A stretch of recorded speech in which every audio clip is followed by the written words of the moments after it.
Hello, everybody. Welcome back. This is lesson 1 in unit 5. So we're starting a new unit called stoichiometry.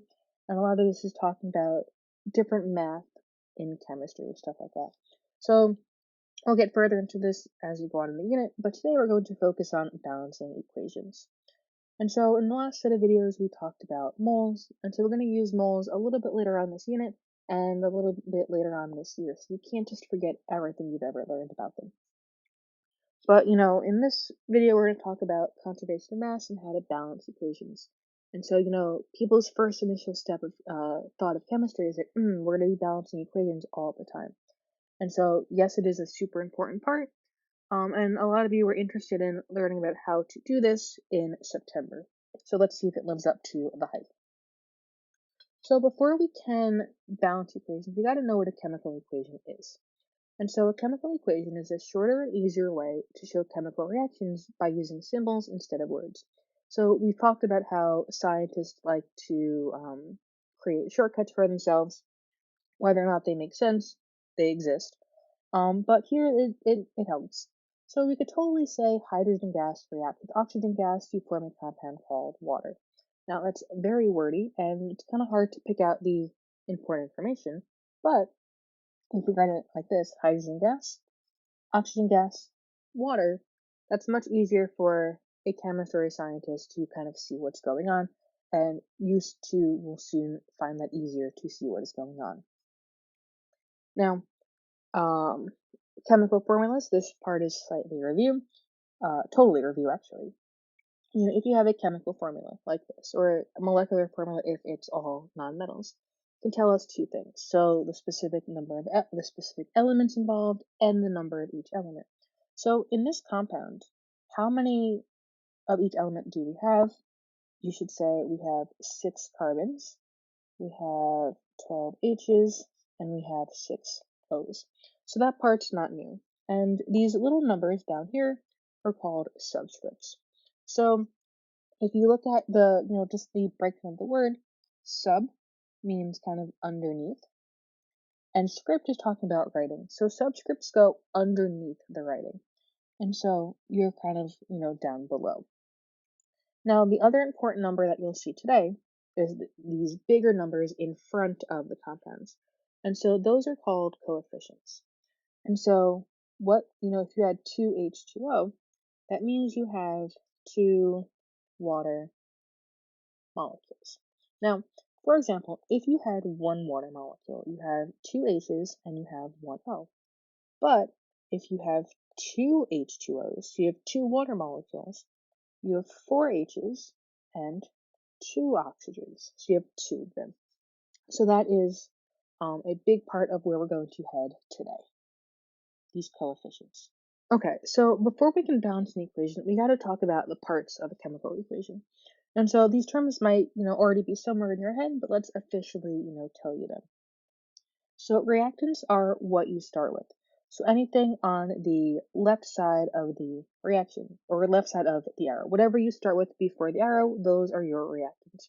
Now you're going to produce products, and so those are anything after the arrow. So you need reactants for a reaction. No reactants, no reaction. And then, you have those reactants, chemistry stuff happens, boom, you produce products. So before the arrow, reactants, after the arrow, products. And so if we say, hey, what are the reactants here? You should be able to kind of figure that out. Now remember, S is solid, L is liquid, G is gas, AQ is aqueous, in case you come across these. So let's make a sandwich. If you're given, 2 pieces of bread, a tomato, a cheese, a bacon, and a lettuce, you're going to make a sandwich using all of that. So you're going to end up with, the bread, and then the lettuce, and then the cheese, and then the bacon, and then tomato, and then the other piece of bread. So what you start with is the same as what you end with. You're not, making anything new. Stuff isn't disappearing. What you start with is what you end with. And so you've made sandwiches before, that exists. Okay, so what I want you to do now is look at this chemical equation of photosynthesis. Look at the number of carbons, hydrogens, and oxygens before the arrow or in the reactants, and then the number of carbons, hydrogens, and oxygens in the products or after the arrow. What do you notice, and why do you think that is? So you should have seen that you have the same number of carbons, oxygens, and hydrogens on both sides of the equation. And so that means you have a completely perfectly balanced equation. Yay. Now, why do you think that is? And maybe some of you talk about this, the conservation of mass. And so what the conservation of mass says is that mass is conserved. Well, what does that mean? It means that, these atoms are not created or destroyed during a chemical reaction. So as whatever you start with has to equal whatever you end with. You can't just magically disappear things. You can't just magically bring things in. What you start with is what you end with. And so you have to have the same number of each element in the beginning and the same number of each element at the end. And if you don't, that's an unbalanced equation and you're going to have to balance it.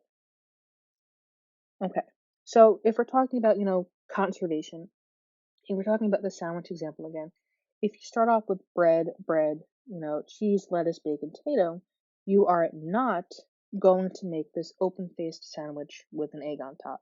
So where'd the egg come from? You can't just magically bring stuff in. Where'd the other piece of bread go? I don't know. You can't just disappear stuff because you don't feel like dealing with it. So this would not work. Okay, so continuing with this sandwich example because it's working. Let's balance it. So here is a chemical reaction. We have bread, we have tomato, lettuce, bacon, cheese, and we're making this lovely compound. Now let's see if we have a balanced equation. And so on the left side, we have bread, one tomato, one lettuce, one bacon, one cheese. On the right side, we have two bread, one tomato, one lettuce, one bacon, one cheese. So this is not balanced. We have more bread here than what we're starting with. So we need to fix that. And so when you're balancing an equation, all you can do is add a number or a coefficient in front of the compound. So if we need more bread on the left side, what do you think we should do? What number? We could only get numbers on these green lines. What do you think we should do? And so hopefully you guys said put a 2 in front of the bread. And so now, remember, if you don't have anything in front of it, that just means 1. These invisible ones, they do matter. So let's look at what we have again. Let's see if we're balanced. So now with this 2 here, we have 2 bread, 1 tomato, 1 lettuce, 1 bacon, 1 cheese. And then on the right side, we have 2 bread, 1 tomato, 1 lettuce, 1 bacon, 1 cheese. Hey, that's balanced. We are good. And so that's what balancing an equation is. But instead of sandwiches, let's look at it in terms of an actual chemical equation. So if we have this equation here, H2 plus O2 gives you H2O. So we're starting with 2 H's, we're starting with 2 O's, but we're ending with 2 H's and 1 O. So mass was not conserved because you have different numbers of each thing. And so that is an unbalanced equation. So our goal is to balance it and start off with the same number of H's and O's and end with the same number of H's and O's. And so now, if we put, these 2's over there, we have 4 H's and 2 O's. We have 4 H's and 2 O's. And so that's a balanced equation. But you might be thinking, okay, well, how do I do it? And so that's what we're going to do next. Okay. Balancing equations, you have to it's kind of like a puzzle. So you move one side and then you have to figure out how it affects the other side.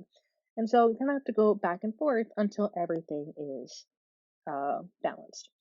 So we're going to start off with some easy ones today. But here are some steps. So you're going to want to draw a line to separate the reactants and the products. List out the elements on each side. So reactants on the left, products on the right. Count the number of each atom that you have and write that down. And then balance one atom at a time. So this is really as specific as we can get. Just balance. You just have to do it. There are some tips that will show you that, make it a little bit easier. Like for one, leave hydrogen and oxygen for last. But it's really just kind of trial and error. But you can be smart as to what you're actually trying. and then balance the equation until there's an equal number of atoms on each side on both sides of the equation. Okay, so let's see this in action. So here is a chemical reaction, and we're going to balance it. So draw a line down the middle. We're starting with H and O. We're going to end with H and O. So the way I do this, whatever elements are in order on the reactant side, I put it in that order, and then the same order on the other side, just so it's easier to kind of look across. If you mix it up, if they don't match up, that's fine. Like the order of the elements, that's fine. But I find this easier. So let's take stock of what we have. We have two H's, we have two O's. Here we have two H's and one O. So here's our problem. We have two oxygens on one side and one oxygen on the other. So what we're going to want to do is make two oxygens on the right side. So in order to do that, you got to put a big 2. So remember, for balancing equations, you can only add coefficients. So now let's see what happened. Now that we added this red 2, we now have 4 H's, because this 2 goes to both things. You have 2 water molecules. So now you have 4 H's, and you have 2 O's. Well, okay, cool. We need a different color. We fixed the oxygens, but now we have a hydrogen problem. So now we have 4 hydrogens on the right and 2 on the left. And so sometimes when you're balancing equations, you fix one problem but create another. And so how can we make 2 to be 4?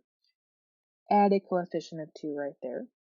And so now you have 4 H's. Now H's are good, O's are good. This is the balanced equation. And so you don't have to, but if blank things make you kind of iffy, that 1 can go there. So your balanced equation is 2H2 plus O2 gives you 2H2O.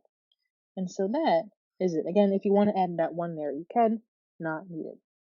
So it's kind of like a puzzle, you just gotta do it. Okay, so once you balance the equation, think of yourself as Thanos.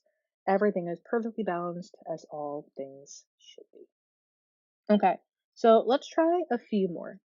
So again, we're going to draw that line, take stock of what we have. So we start off with 1 calcium and 2 oxygens. And we're ending with 1 calcium and 1 oxygen. So, hey, we have a problem. Right here, our oxygens do not match up. And so, you don't have to color code this, but if color coding, works for you, then by all means. So we have 2 oxygens, 1 oxygen. Well, how can we make those two the same? Let's put a big 2 right there. So now you have 2 oxygens, because remember this 2 goes to both things, and you also have 2 calciums. And so in fixing your oxygen problem, you have created a calcium problem.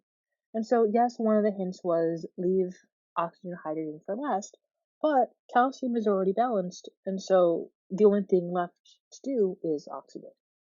Okay, so now we have to fix our calcium problem. We have 2 calciums here and 1 in the reactants. And so in order to fix that, we'll put a 2 right there. And so you get 2 calciums. Hey, now that matches. Our oxygens still match. And then we're done. So if you wanted to put the 1 there, you totally can, but you do not have to. So your balanced equation is 2Ca plus O2, gives you 2CaO. Now, you don't have to include the 1, but sometimes readings questions will be like, oh hey, what is the sum of all the coefficients? So if you forget that 1 exists, then you can easily get that question wrong. So it's a good habit just to always include that 1. If you have a little line, include that 1. You're never going to lose points for it, but then you balanced it and you didn't just stop halfway through. Okay, so let's do another one. Draw that line, take stock of what we have. We have Cl, we have K, we have I, we have Cl, K, and I. So this is what I was talking about before. Now, I used this order because this is how I saw it, but now I see them in a different order in the products, but it's easier to compare back and forth if they line up. So we have 2 chlorines, 1K and 1I, and then we're ending with 1Cl, 1K, 1Cl, and 2 Is.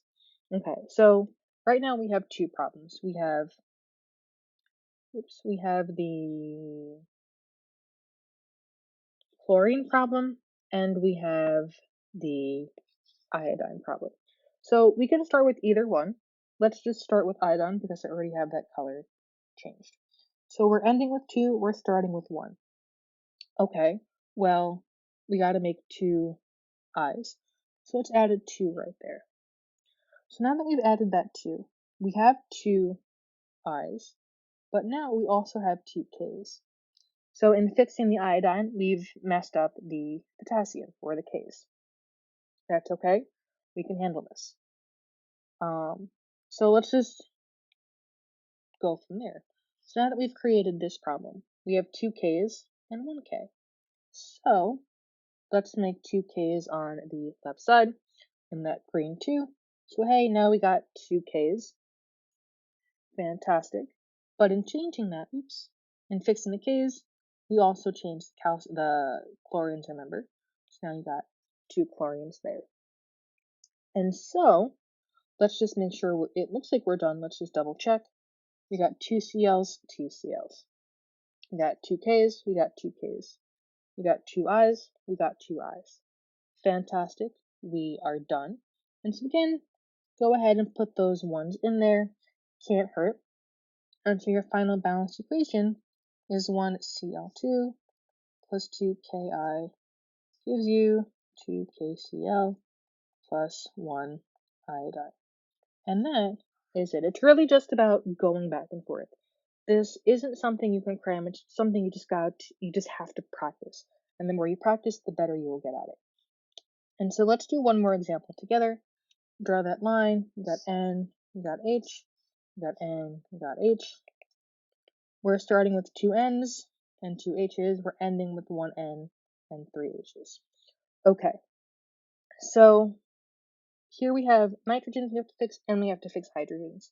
So one of the tips is to save hydrogen for last, because hydrogen is involved in a lot of compounds, and sometimes it ends up fixing itself. So if you can avoid it, don't start there. So let's start with N. We got 2 on the left, 1 on the right. So let's make 2 on the right by adding that 2. So you got 2 N's, but now you also have 6 H's. Remember that 2 goes to both things. And so now you've created this hydrogen problem. You have 6 on the right, 2 on the left. What are you going to do? What can we multiply 2 by to get 6? And so hopefully you're thinking, oh, well, 3. And so now if you do 2 times 3, so you have 3 H2s, you get 6 hydrogens. And hey, it looks like we're done. You got 2 and 2, 6 and 6. And again, you can just add that 1. And that's your balanced equation. 1 and 2 plus 3 H2 gives you 2 NH3. And so that is your balanced equation.